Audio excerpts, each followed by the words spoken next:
Bueno, muchísimas gracias a todas las personas que se están conectando. Este es nuestro primer seminario web en alianza con Disautonomía Panamá. Hoy tenemos pues la grata presencia del doctor Iván Landírez, que es MD-PhD, es médico genetista. Yo voy a dejar que él se presente, porque realmente creo que va a tener muchísimo que hablar sobre este tema tan importante como es la genética humana y COVID grave, estado del conocimiento científico. Doctor Iván, pues bienvenido. También tenemos por parte de Disautonomía Panamá al doctor Edwin Villalobos, que también nos va a dar pues su punto de vista, pero en este momento pues le dejo la palabra, doctor. Buenas tardes, mi nombre es Iván Landírez, soy médico genetista en el Hospital Joaquín Pablo Franco Sayas de Las Tablas del Ministerio de Salud de Panamá e investigador en el Instituto de Ciencias Médicas de Las Tablas. Igualmente soy investigador SNI de la CENACI, de la Secretaría Nacional de Ciencia y Tecnología de Panamá. Básicamente, en este momento es muy importante poder revisar cuáles son los factores que pueden conducir a un desenlace grave de la enfermedad de COVID-19 causada por el virus del SARS-CoV-2. Entonces, pues acá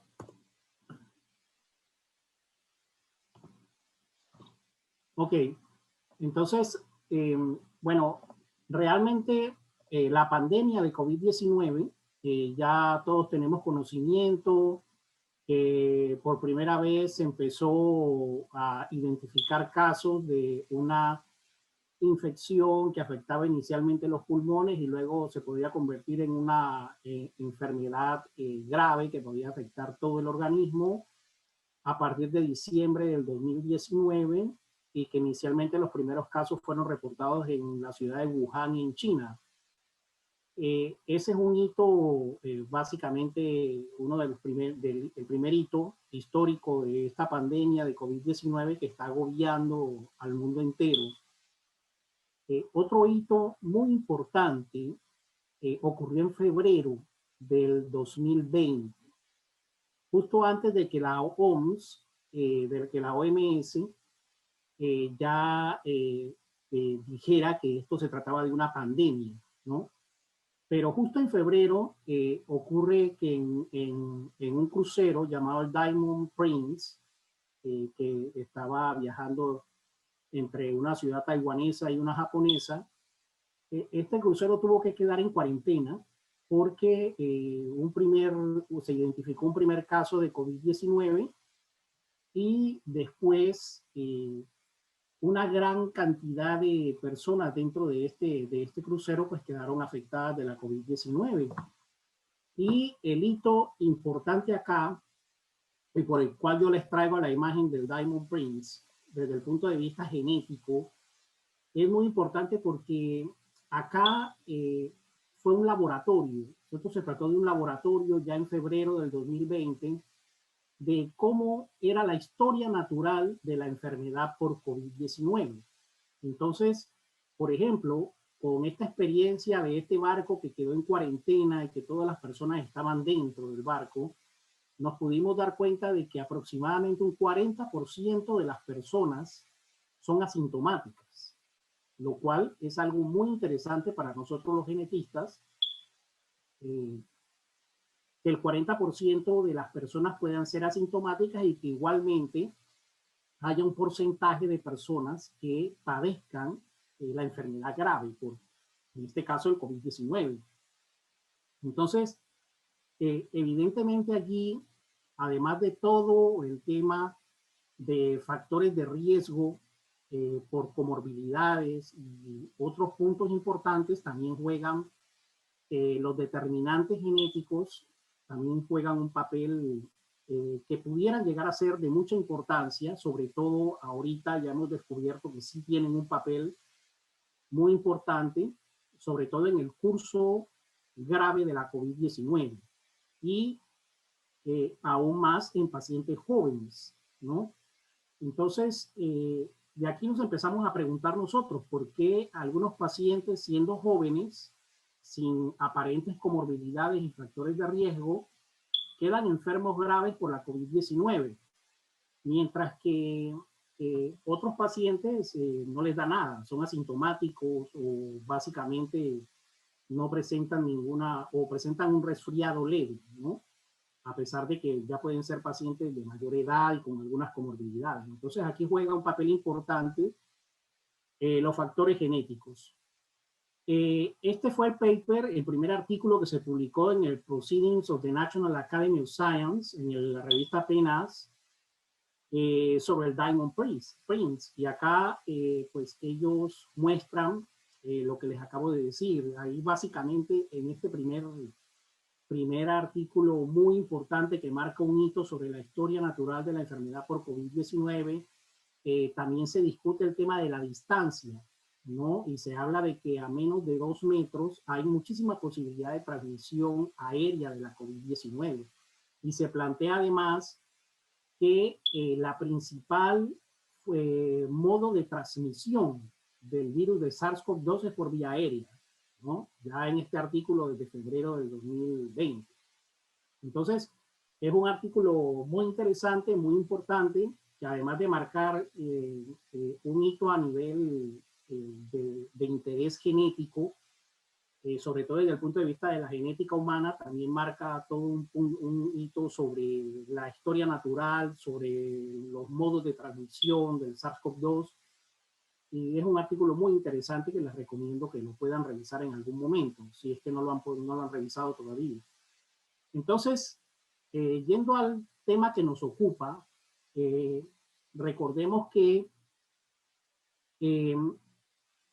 sucede que hay algunas personas que quedan enfermas por la COVID-19 y que quedan graves en los cuidados intensivos. Entonces los genetistas, y sobre todo los genetistas que somos investigadores y que nos preocupamos por el tema de la susceptibilidad a las enfermedades infecciosas y que hemos investigado sobre esto,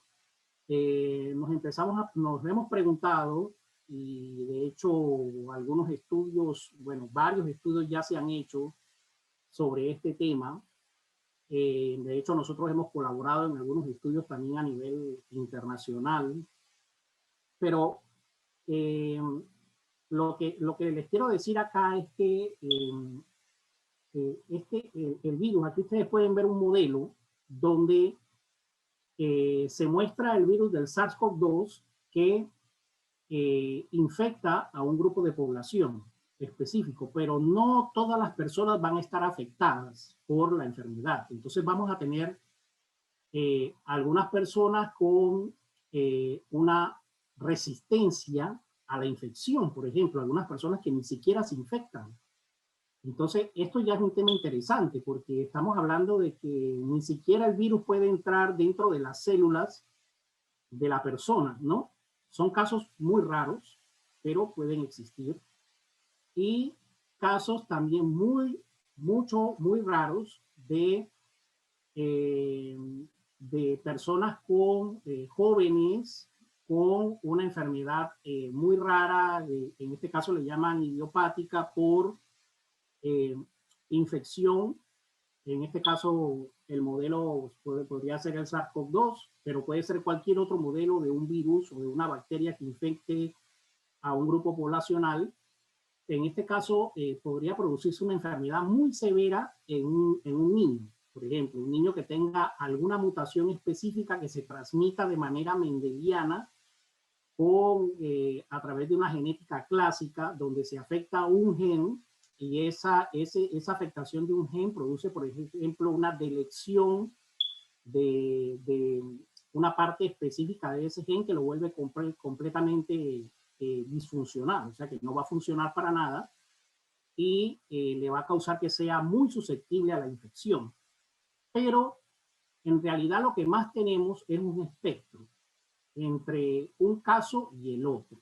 Entonces, tenemos, como les digo, tenemos un polo donde hay gente que ni siquiera se va a infectar y otro polo donde hay personas, por ejemplo, muy jóvenes, niños, donde van a quedar gravemente enfermos. Pero tenemos un espectro entre estos dos puntos específicos, que está la mayoría de la población, y que realmente eso es lo que nos interesa, porque dentro de ese espectro que está la mayoría de la población van a haber unos que son relativamente susceptibles a la infección por COVID grave y otros que son resistentes a la infección por COVID grave. O sea que a pesar de que se infectan, les da como un simple resfriado y no padecen enfermedad grave. Entonces, acá el punto, pues, básicamente es determinar en ese espectro entre esos dos polos y entre el grupo de población joven o el grupo de población sin comorbilidades, ¿por qué estas personas quedan en el intensivo? Porque estas personas quedan severamente o gravemente enfermas por la COVID-19. Entonces, bueno, hay antecedentes, existen antecedentes previos que ya son bien conocidos. Por ejemplo, ya conocemos que otras infecciones y otros virus y otras bacterias pueden causar este tipo de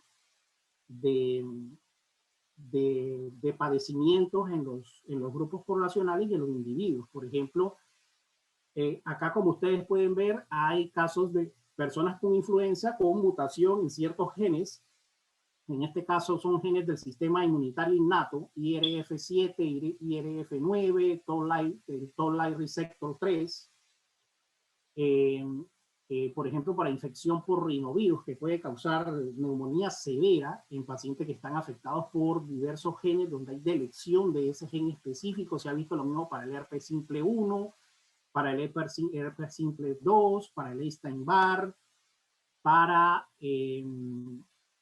la hepatitis A, para la hepatitis C, para el norovirus, para el virus de inmunodeficiencia humana, el VIH. Nosotros sabemos bien que hay una mutación en el receptor de quimoquina 5 que predispone, hay una delección, ¿no? Una delección delta F32 que predispone a que estos pacientes sean resistentes a la infección por el virus de la inmunodeficiencia humana. O sea que nosotros podemos tener, ya tenemos modelos con otras infecciones donde la genética humana, nuestra constitución genética, juega un papel importante para determinar si la evolución de la enfermedad va a ser leve, moderada o va a ser severa, independiente. Bueno, los factores de riesgo como las comorbilidades y más también juegan un papel importante, pero hay un peso de la genética acá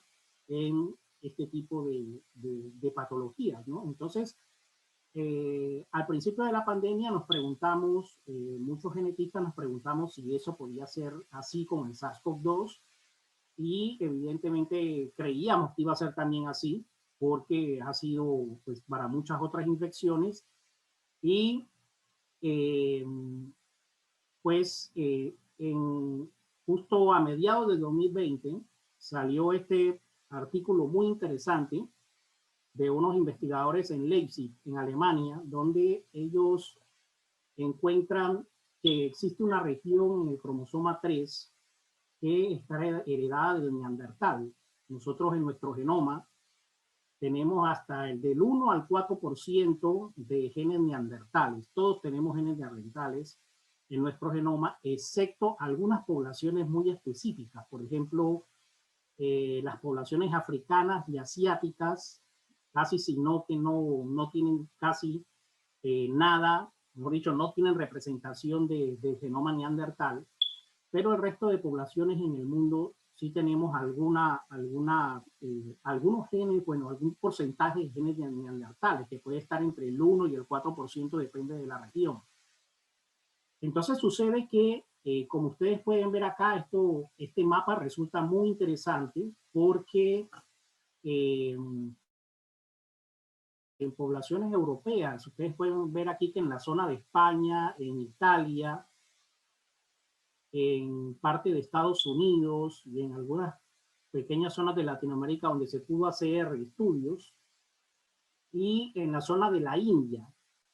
En las zonas de la India hay bastante representación neandertal de esa región específica que se estaba buscando, que era la región 3P22.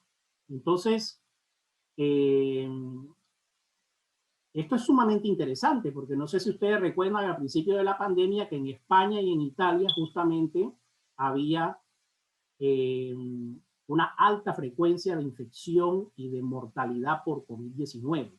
Y aquí ustedes pueden ver que aquí es donde hay más representación de los genomas neandertales en España y en Italia. E igualmente sabemos que hace poco todavía en la India han estado pasándola muy mal con la COVID-19, ¿no? Entonces, no le podemos echar la culpa total a la genética, ni al genoma neandertal, que obviamente está entre el 1 y el 4%, depende de las poblaciones, pero juega un papel que tenemos que estudiar y ver junto con los demás factores de riesgo que ya conocemos que existen, como son las comorbilidades como diabetes, hipertensión, edad, sexo y las demás, condición inmunológica, temas de desnutrición, de pobreza, de hacinamiento. Cuando tomamos en cuenta todos estos factores de riesgo, también hay que darle un peso a los factores genéticos. Entonces, todo hace parte de un sistema que hay que analizar en conjunto, ¿no? Entonces, no solamente son las comorbilidades, no solamente son los factores genéticos. Esto tiene, es lo que se llama la medicina de precisión. En la medicina de precisión, nosotros lo que tratamos es de analizar el paciente adecuado desde el punto de vista genético para tratarlo de la manera más adecuada posible con los medicamentos adecuados para ese paciente en específico.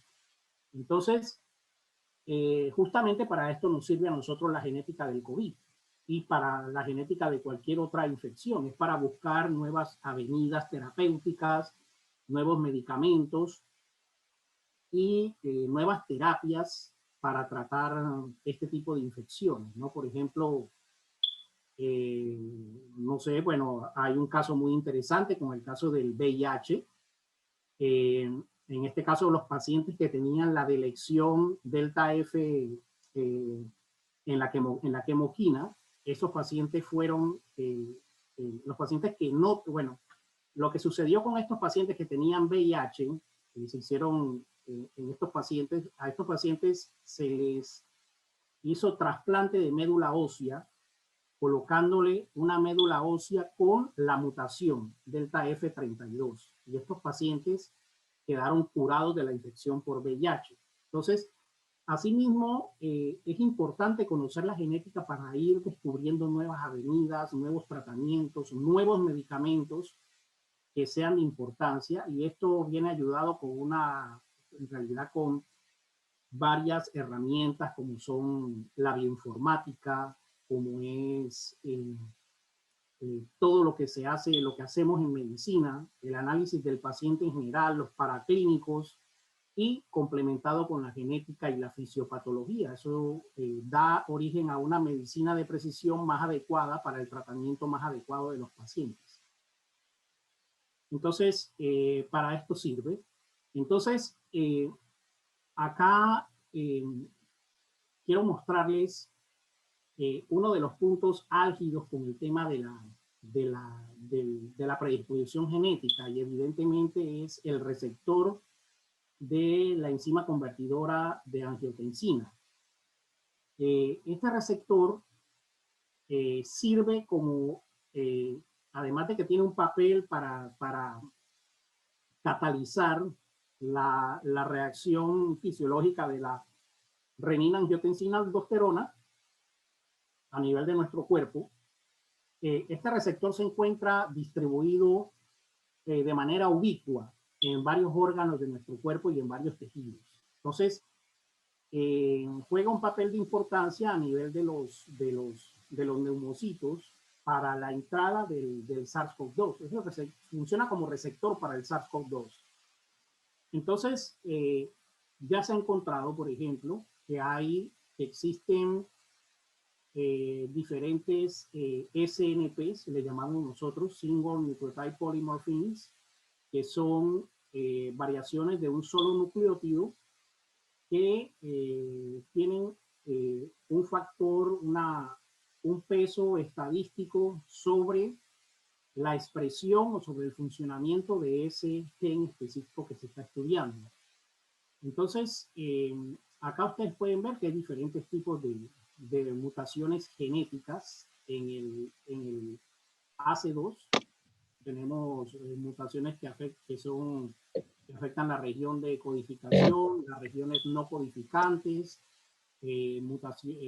variantes sinónimas, variantes no sinónimas, tenemos mutaciones sin sentido, mutaciones con pérdida del sentido, inserciones y deleciones. Son tipos de deleciones, de mutaciones genéticas o de variantes genéticas que predisponen cuando se van sumando las diferentes variantes, porque todos podemos tener diferentes variantes a nivel genético. Esto es como, a ver, yo entiendo que aquí en la sala no todos son científicos ni médicos, entonces esto sería, por ejemplo, nuestro genoma tiene más de 20.000 genes, ¿no? Entonces, además de eso, es decir, como que si esto fuera un libro, como si el genoma fuera un libro, que aproximadamente tendría como 1 billón de pares de bases, y digamos que cada par de bases de esa es una letra que está dentro de una página del libro. Entonces, cuando analizamos cada una de estas pares de bases, nosotros podemos ir descubriendo que hay cambios que cuando se van sumando, cuando estas variantes se van sumando unas con otras, pueden conducir a predisposición genética al padecimiento de diversas enfermedades. En este caso a nosotros, o también, no solamente tendrían que ser enfermedades, también podría ser condiciones o podría ser habilidades que tengamos o nuestra altura o diferentes otras condiciones fenotípicas.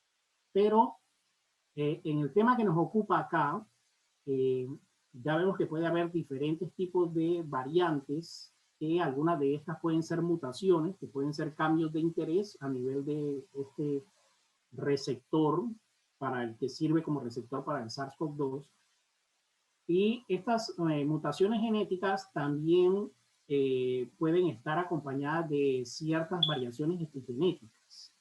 También dentro de este receptor del SARS-CoV-2. Y se puede tratar de metilaciones en el DNA, de modificaciones en histonas, que son proteínas asociadas, que podrían estar asociadas con este gen, alteraciones en los RNA que interactúan con ese gen específico. En realidad puede haber diversos tipos de mutaciones o de variantes y de epimutaciones, que son los cambios epigenéticos. Entonces, los cambios epigenéticos, ¿qué son? Los cambios epigenéticos son cómo el ambiente marca los genes. Entonces, acá viene un punto interesante sobre las comorbilidades, porque en el futuro puede ser muy importante que nosotros estas variantes epigenéticas que estamos descubriendo en los diversos genes que podrían tener alguna importancia para la susceptibilidad genética al SARS-CoV-2, pudiésemos nosotros asociar también esto con comorbilidades. Porque, por ejemplo, un paciente que tenga diabetes de base y que tenga ya ciertos cambios epigenéticos o ciertas marcas que se han venido introduciendo en los genes, pues finalmente estas mismas variaciones epigenéticas podrían conducirlo a un desenlace grave de la COVID-19. Entonces, resulta de muchísima importancia justo ahora que nosotros tenemos también medicamentos epigenéticos.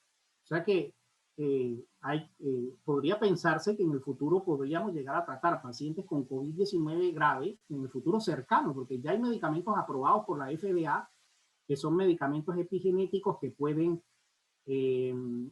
alterar o cambiar las marcas epigenéticas. Entonces podríamos estar hablando de que en un futuro cercano podríamos estar tratando pacientes en la UCI con medicamentos epigenéticos, así como se utilizan para tratar cáncer, ¿no? Entonces, esta diapositiva yo se las traigo para para mostrar acá cómo es la interacción entre el virus, que lo ven arriba, es la bolita esta que ven acá despeinada arriba, y que interactúa con el receptor de AC2. Esto que ven acá es la membrana de la célula, y para abajo sería la célula que va a ser infectada por el virus. Y lo que tenemos es el receptor principal, que es el AC2, ¿no? Y donde hay, pues ya les dije que existen diversas cambios, diversas variantes que podrían ser mutaciones importantes, y también diversas epimutaciones, cambios epigenéticos que podrían predisponer a una interacción con este virus, con el virus de SARS-CoV-2. ¿Cómo se da esa interacción? Si la interacción es lo suficientemente atractiva o no es lo suficiente, o no va a producir una,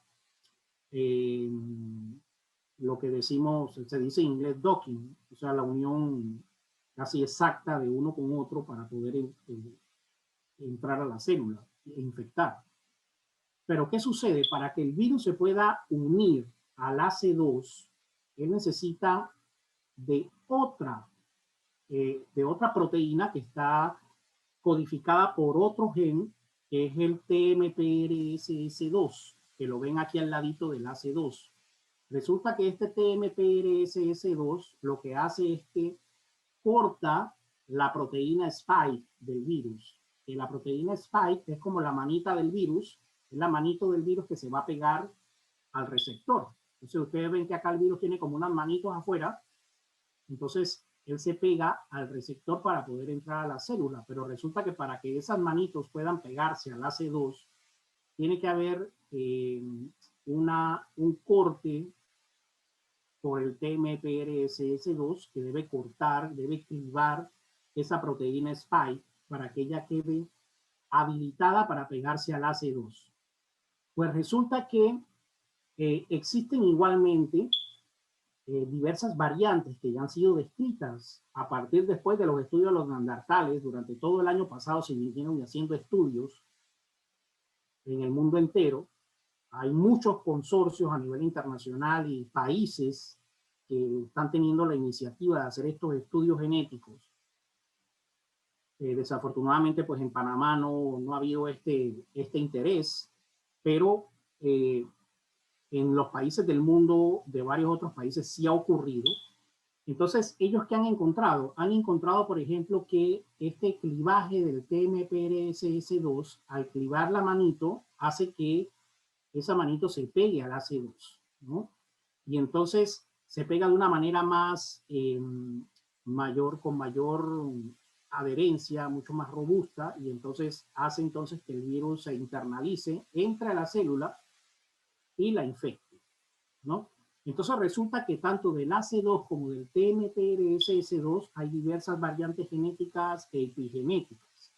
Pero al punto que yo quiero ir ahorita es que justo acá en el AC2 y en el TMPRSS2 hay una región que está antes de los genes, que se llama la región promotora. Es la región que le va a decir al gen en nuestro genoma cuánto se va a expresar de esa proteína en específico, cuánto se va a expresar de esa sustancia.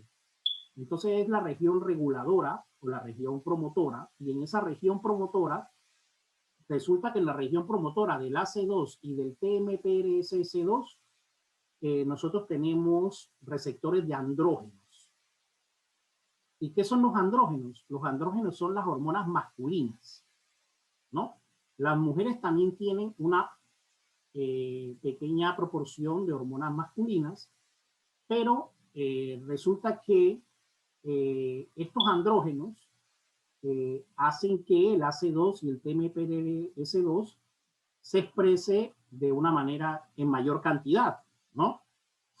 Entonces, desde ahí podríamos nosotros empezar a entender la predisposición que tiene el sexo masculino, sobre todo desde el punto de vista genético. Podemos empezar a entender la predisposición que podríamos tener los hombres a padecer COVID-19 y COVID-19 grave, ¿no? Porque si hay mucho, bueno, si hay muchísima producción de andrógenos, va a haber mucha proteína C2, mucha proteína TMPRC2 y van a entrar muchos virus a las células. Entonces, la posibilidad de una infección grave, pues podría ser importante, Y esto de los andrógenos, ¿cómo se descubrió? Se descubrió porque se vio que en los pacientes con cáncer de próstata, estos pacientes que eran tratados con medicamentos antiandrógenos, con medicamentos que bajan los niveles de andrógenos para poder eh, eh, tratar el cáncer de próstata. El próstata se trata con antiandrógenos, ¿no?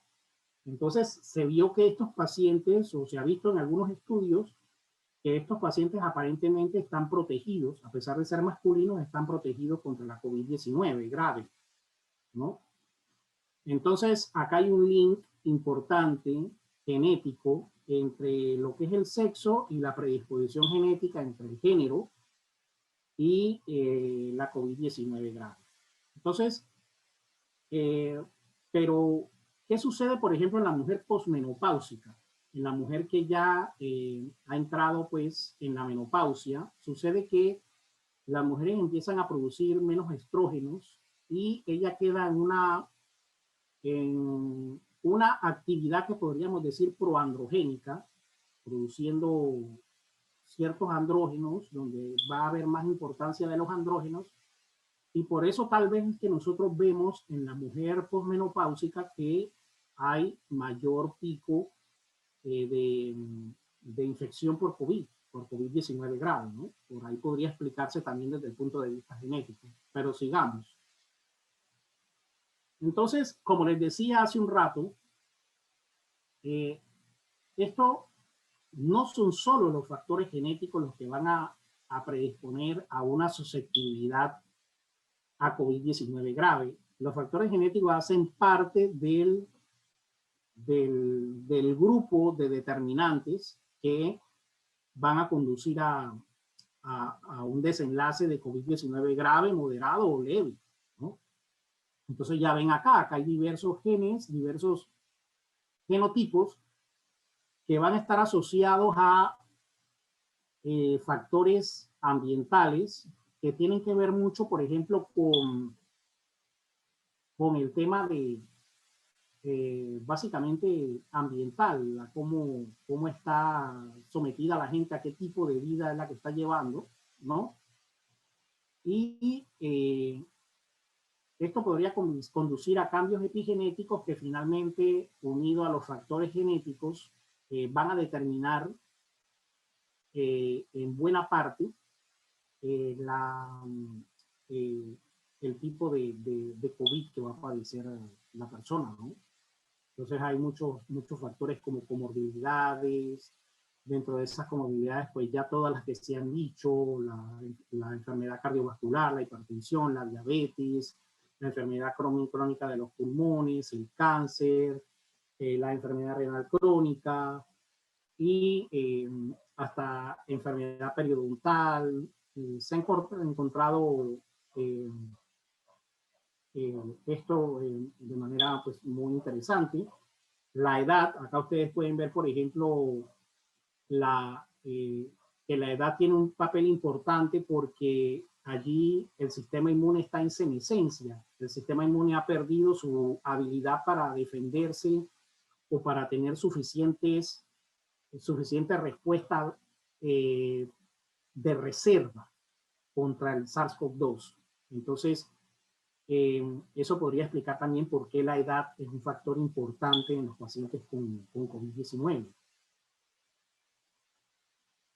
Bueno, entonces, yéndonos un poco más a los factores genéticos, pues ahorita se han encontrado variantes en muchos genes que sumados van a ser parte de este espectro que yo les decía al principio, que está entre aquel paciente que ni siquiera se infecta y entre aquel paciente joven sin ninguna comorbilidad que queda gravemente enfermo por COVID-19. Entonces, hay diversos genes, como ustedes pueden ver acá. Hay genes del sistema inmunitario innato, del sistema inmunitario adaptativo. Además de eso, tenemos genes que están a nivel de los epitelios y de los endotelios, ¿no? Entonces acá yo quiero llamar la atención sobre el punto de los genes que están en los endotelios, porque nosotros sabemos que, bueno, sobre todo si nos vamos a los tiempos al siglo XIX, con Rudolf Virchow, el gran patólogo alemán Virchow, además fundador de la medicina social, el doctor Rudolf Virchow, él encontró, era un patólogo muy observador, y encontró que en estos pacientes donde había eventos protrombóticos, donde desarrollaban trombos, él describió lo que era la tríada de Virchow, que todo estudiante de medicina sabe muy bien lo que es la tríada de Virchow, que está conformada básicamente por una disfunción endotelial, una endotelitis y un estado protrombótico por las plaquetas, ¿no? Entonces esto está determinado por cómo es el flujo de sangre y cómo están funcionando las venas, básicamente, y las arterias. Entonces esta tríada de Virchow, conformada por endotelitis, por disfunción plaquetaria y por disfunción endotelial de las moléculas que hacen parte del endotelio, conducen a eventos protrombóticos, y justamente varios de los genes involucrados en ese estado procoagulante pueden conducir a COVID-19 grave, y de hecho se han encontrado ya variantes en estos genes específicos, ¿no? Que es una de las complicaciones más severas del COVID-19 grave. Bien, entonces, pues sí, acá está en una tablita cuáles son estos genes que más se han descrito, ¿no? Que tienen, ya no solamente estamos hablando de genes que están a nivel de la región esta que nos heredó el Neandertal, sino que básicamente a nivel de todo nuestro genoma, en varios genes hay predisposición genética que se ha encontrado a través de estudios que se hacen, que son conocidos como GWAS, estudios de GWAS. Estos estudios lo que hacen es que tienen un grupo de pacientes afectados por la condición, por ejemplo, en este caso pacientes jóvenes con COVID-19 grave, y en el otro lado tenemos pacientes jóvenes sin COVID-19 grave, pero que tienen la infección por COVID, y se analiza una serie de marcadores pangenómicos, o sea que están en todo el genoma, y se determina allí cuáles de estos marcadores están asociados a un grupo o al otro, y a través de análisis estadísticos se encuentra asociación entre estos marcadores genéticos y los genes que estarían cerca de estos marcadores específicamente. Entonces, eso por los estudios de GWAS. Además de eso, también se puede hacer estudios de exoma completo, o sea, analizando todos los genes que se expresan en nuestro genoma. Podríamos nosotros identificar, por ejemplo, si tenemos los dos grupos bien establecidos, o sea, por ejemplo, si para este tipo de estudios, si tenemos los dos grupos muy bien determinados, un grupo control y un grupo de casos, si tenemos los dos grupos muy bien establecidos y claros con las variables de inclusión y exclusión, es muy probable que se encuentren este tipo de factores y que afloren, ¿no? Y que afloren y que se encuentren. Entonces, por ejemplo, en estudios de exoma, donde secuenciamos directamente todo el genoma, comparando dos grupos en estudios de casos y controles, es posible encontrar variantes. De hecho, eso han hecho muchos de los estudios. Además de los estudios de GWAS, también se han hecho estudios de exoma completo y estudios de genoma completo, donde se secuencia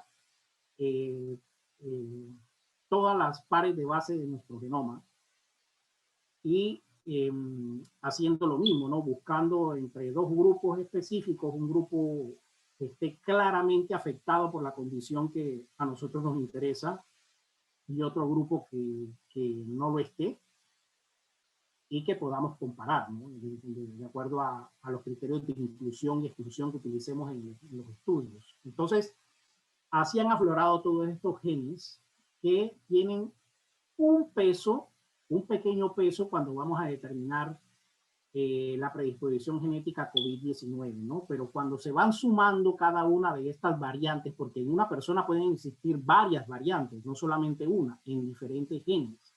Es más, dentro del mismo gen pueden haber varias variantes que lo predispongan o lo protejan de COVID-19. Entonces, cuando se hacen los análisis estadísticos, se va determinando qué variantes podrían ser más importantes para que marcan, como que protejan o que sean, que conduzcan al COVID-19, ¿no? Grave. Entonces, así es como han aflorado estos genes que ya se han empezado a conocer desde el año pasado. Y, por ejemplo, acá un caso de estudio que yo les quiero traer ya para finalizar, porque tampoco, bueno, tenemos un tiempo limitado, pero, por ejemplo, miren, acá a nivel del pulmón, acá tenemos a nivel del pulmón y tenemos aquí, por ejemplo, el receptor del interferón, que es una molécula del sistema inmunitario, tiene funciones en el sistema inmunitario innato y también en el sistema inmunitario adaptativo. El receptor del interferón, pues tiene esta variante que le afecta positivamente para tener COVID-19 grave. Acá ustedes ven la variante RS2236757. Y así para todos estos otros genes que pueden ver acá, el interferón gamma, también es el interferón gamma, es una sustancia, una molécula del sistema inmunitario que se une a su receptor, que es el receptor de interferón. También tiene variantes que conducen positivamente. Luego hay otros interferones, el interferón beta, tenemos el factor de necrosis tumoral, que tiene una predisposición que conduce que tiene que ver con el factor a nivel inmunitario. Tenemos la interleuquina 4, que tiene más que ver con diversas, con la función de, no tanto celular, sino función inmunitaria de inducir anticuerpos en las personas. También tienen ciertas variantes que tienen un factor que afecta para COVID-19 grave, y la interleuquina 1, que es otra molécula con una gran capacidad de producción de inflamación, ¿no? Entonces, a su vez, nosotros vemos acá otras que han salido como probables, otras moléculas también del sistema inmunitario que han salido como probables, sospechosas fuertemente de que también tienen que ver con esta tormenta de citoquinas, ¿no? Entonces, nosotros sabemos que esto al final lo que conduce es que cuando se van sumando todos estas variantes en nuestros genes, si existen muchas variantes que conducen a que haya un desenlace de COVID-19 grave, pues vamos a tener lo que llamamos la tormenta de citoquinas, aún en un paciente joven sin comorbilidades. Y esto es muy interesante porque vemos que realmente esto se encuentra ubicuo, de manera ubicua en todo el mundo, las frecuencias de los diversos genes implicados, ¿no? Entonces, en algunos lugares del mundo tenemos ciertos genes donde hay factores protectores, pero también tenemos factores que conducen a COVID-19 grave, y en otras regiones del mundo tenemos otros factores que conducen a COVID-19 grave, factores genéticos estoy hablando, y por otro lado, tendríamos otros genes que conducen a protección para COVID-19 en las diversas áreas geográficas. Entonces, realmente los estudios han arrojado que el COVID-19 hay un peso de nuestra genética en el COVID-19, que hay diversos genes como el AC2, como el TMPRSS2, como los genes del sistema mayor de histocompatibilidad, que es el HLA, que no tuvimos tiempo para discutirlo, pero también hacen parte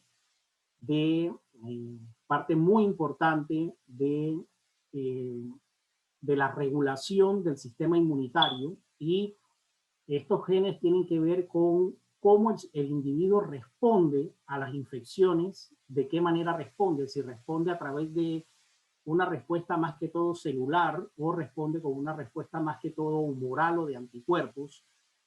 Entonces, por ejemplo, se ha encontrado que hay diversos genes HLA, como es el HLA-C07 y el HLA-B15, y otros que tienen que ver con el HLA de tipo 2, que también tienen variantes de predisposición y de protección, ¿no? Y además recordemos que al principio de la pandemia también se habló mucho de los grupos sanguíneos, de los grupos AB0, ¿no? Y acá juega un papel importante en los grupos AB0, no me gusta decir ABO porque realmente es AB0, es 0 porque no es O, es 0 porque 0 quiere decir que no tiene el antígeno ni el A ni el B, por eso se llama 0. Entonces, en los grupos sanguíneos AB0,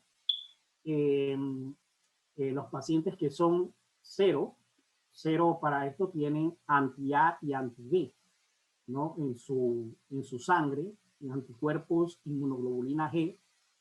Y ahorita nos hemos dado cuenta que estos anticuerpos anti-A que tienen los pacientes del grupo 0 probablemente los protegen contra la COVID-19 grave, porque interactúan con el virus del SARS-CoV-2, pero son las hipótesis más recientes, pero por ejemplo en esos que son del grupo A, pues no tienen anti-A ni anti-B, y como no tienen anticuerpos anti-A ni anti-B, perdón, los que son A sí tienen anti-B, pero no tienen anti-A, y los anti-A son los que son IgG. Entonces estos IgG no se pegan, no se van a pegar porque no los tiene estos tipos de pacientes que son del grupo A y no interactúan con el virus, ¿no? Entonces han sido las hipótesis para explicarnos esto, pero ya vemos, por ejemplo, cómo pueden haber diferentes avenidas de tratamiento de la infección y cómo la genética nos alumbra sobre nuevas terapias y nuevos tratamientos. Entonces, para finalizar, asimismo como nosotros acabamos de entender lo que es la secuela de citoquinas, la secuela, la tormenta inmunológica, y todos estos genes que están involucrados acá, hay que también pensar en que muchos de estos pacientes, muchos de estos polimorfismos, muchas de estas variantes genéticas que conducirían a COVID-19 grave o a COVID-19 leve, también podrían llegar a tener un papel en lo que se llama las secuelas post-COVID. Entonces, todavía no hay estudios publicados en el mundo, pero creemos que, por ejemplo, un paciente que tiene COVID-19 grave va a tener marcas epigenéticas y marcas genéticas que le van a quedar, estas marcas epigenéticas las va a adquirir por el COVID-19 grave. Entonces, este paciente, que además de eso ya podría tener marcas genéticas, variantes genéticas, podría entonces también igualmente estar predispuesto a tener secuelas post-COVID, por ejemplo, o algunos COVID-19 moderado, o incluso hasta algunos que tienen COVID-19 leve también tienen secuelas post-COVID. Pero es muy importante que nosotros podamos empezar a entender qué variantes genéticas podrían estar involucradas en las secuelas post-COVID, y como nosotros sabemos, casi hasta el 60 a 70% de las secuelas post-COVID tiene que ver con el síndrome de disautonomía post-COVID. ¿no? Entonces, es interesantísimo cómo si nosotros, por ejemplo, en algún momento pudiésemos estudiar la genética de estas secuelas post-COVID en estos pacientes para plantearnos igualmente nuevos tratamientos de estos pacientes, porque realmente los pacientes que padecen, que están padeciendo secuelas post-COVID, son pacientes que quedan con problemas de salud después de la COVID-19 y que son pacientes que podrían no estar asistiendo al trabajo o que quedarían muy mal en su casa con algunas secuelas por muy largo tiempo, que todavía no sabemos exactamente hasta cuándo, pero estas secuelas definitivamente pueden afectar su calidad de vida y también pueden afectar la economía de los países, desde que estos pacientes puede que no asistan normalmente al trabajo o puede que no estén pues trabajando o conduciéndose en la vida pues como se esperaba de ellos, ¿no? Entonces, es muy importante que estos estudios de genéticos de secuela post-COVID puedan ser llevados también a cabo. Y bueno, yo hago un llamado a que los países latinoamericanos, incluyendo a Panamá, tenemos que involucrarnos en estos estudios genéticos de COVID-19 y empezar a, a pensar en grande en el tema de la COVID-19. Pues, o sea, que nosotros también podamos aportar con ciencia desde el punto de vista de la genética humana y que podamos pensar nosotros también en nuevos tratamientos, en nuevas terapias iluminados por la genética humana de la COVID-19. Entonces, yo creo que, bueno, esto es lo que les traigo por ahora y dejo abierto el espacio para discusión y para preguntas.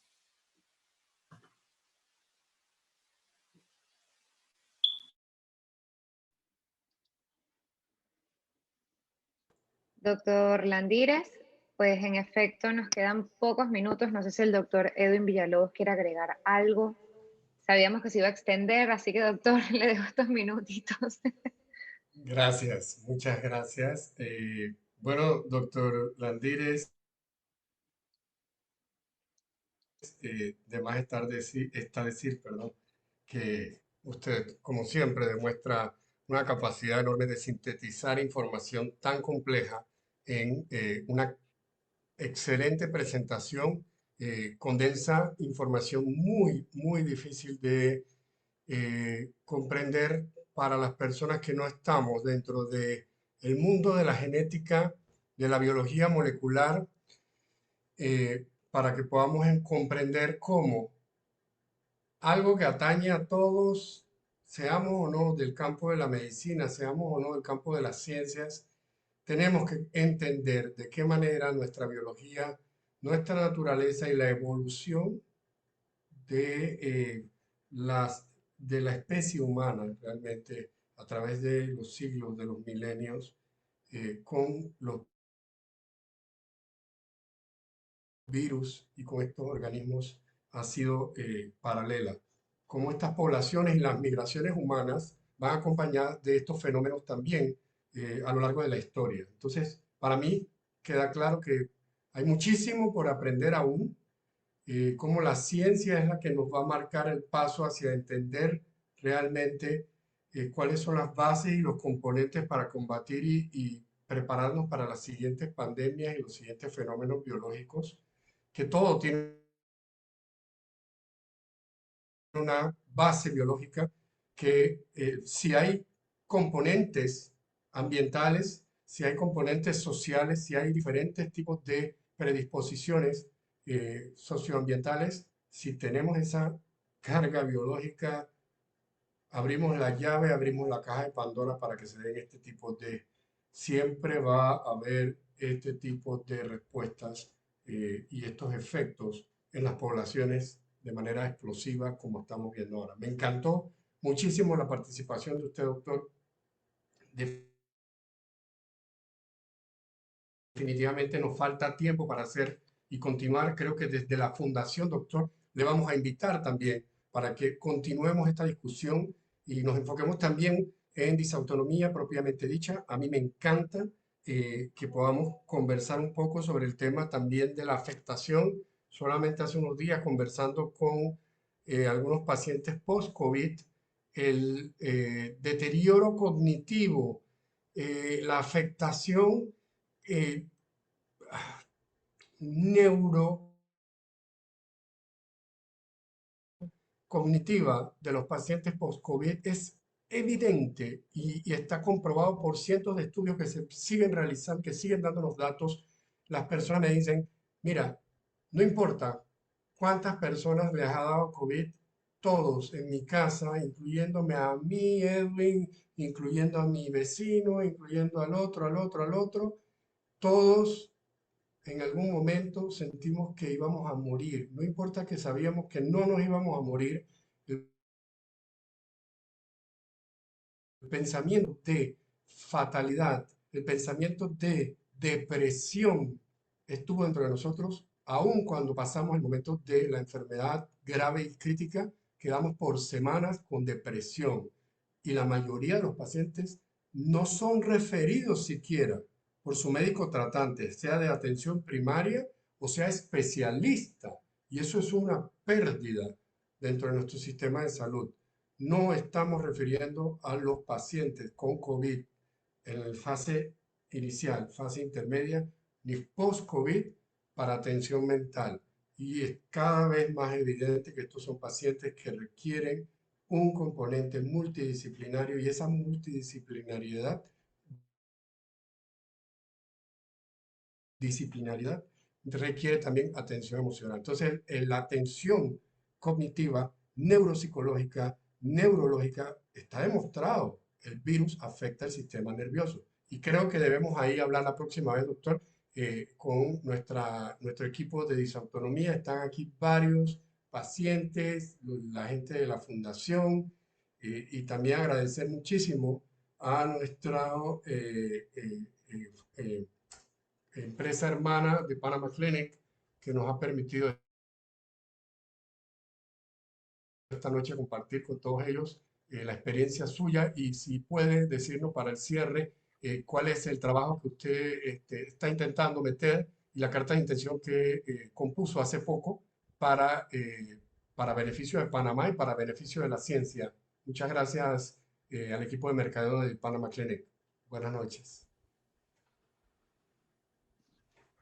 Siempre a la orden, doctor. Doctor Iván, por favor, coméntenos. Y bueno, con sus palabras, pues cerramos este seminario. Muchísimas gracias a todos por participar. Lo dejo a usted, doctor Iván. No, sí, nosotros esperamos, bueno, que podamos atraer fondos nacionales o internacionales para los estudios de genética de COVID y de secuelas post-COVID, ¿no? Y esperamos, bueno, que en el futuro, en un futuro muy cercano, podamos estar presentando nuestros resultados ya de nuestros estudios que aspiramos puedan empezar a ser hechos muy pronto. Así que bueno, si tienen alguna otra pregunta, con mucho gusto puedo intentar responderla. Y si no, bueno, muchas gracias a Débora, al doctor Edwin, a todo el equipo de Disautonomía y de Panamá Clinic, al equipo del Instituto de Ciencias Médicas, al Ministerio de Salud, por el trabajo que han venido haciendo y bueno, ahí estamos colaborando, ¿no?, con todas las instituciones para este trabajo. Muchas gracias. Gracias a usted. Gracias a todos por conectarse y esperemos tener una próxima oportunidad y como siempre, bueno, de Panama Clinic y Disautonomía en alianza y a usted, doctor Ibar, por tomarse el tiempo de compartir todos esos conocimientos con nosotros. Es un placer, de verdad. Luego, ¿cómo no? Feliz noche. Hasta luego. Feliz noche para todos. Chao.